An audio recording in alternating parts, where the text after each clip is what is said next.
It's all about sacredness. It's all about paradise. It's all about coming together as one and sharing what you know.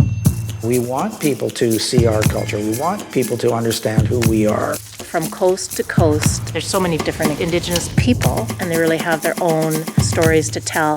There's so many different elements that draw you to Indigenous tourism. It's a culture that more people need to know. Now is the time to celebrate our connection to this beautiful, vast country. It's pretty incredible. It's like the real, true Canadian experience. I consider myself a protector of this area. We as First Nations people, have that connection with all wildlife. We're from this land. We're not just a company bringing guests out into our territory. It's deeper for us. We're going after orcas and humpback whales, sea lions, grizzly bears, black bears, wolves. This is the ultimate Canadian safari. Traveling by canoe, there's no better symbol of responsible ecotourism. It's a vehicle of getting around, but it's much more than that.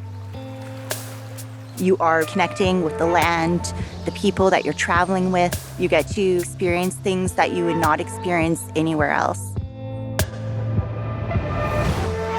When you're shooting archery, to me it's more than a sport, it's almost an art. It really teaches us to be present, and that's a hard thing nowadays. It's a good way to get everybody involved and learn a little bit about the Indigenous people and our ancestors and how we become one with Mother Earth.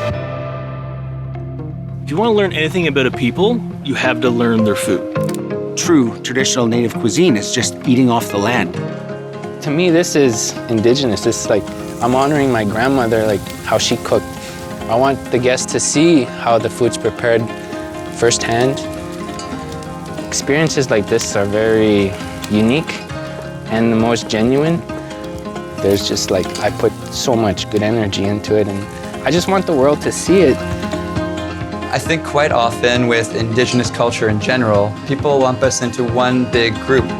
But there's so much variety and so many wonderful flavors from the land and from the sea that we bring to the table. I think it's a small but significant food movement. I made Montreal history. I'm the only Indigenous restaurant owner in the island of Montreal. And you know what? It took an Indigenous woman to make it happen. And I'm very proud. More and more people are looking to experience culture in all its forms.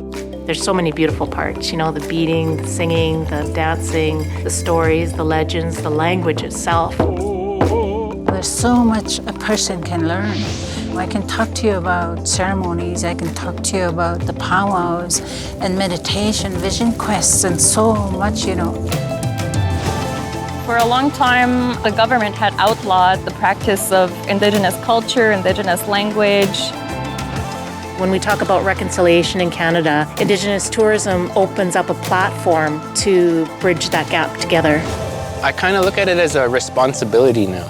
Instead of starting a business just for the sake of starting a business. It's my responsibility to create space for other Indigenous people. This is really emotional.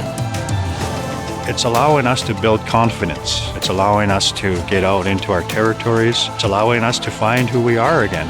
Indigenous tourism is about bringing that culture not only to the rest of Canada, but to the rest of the world.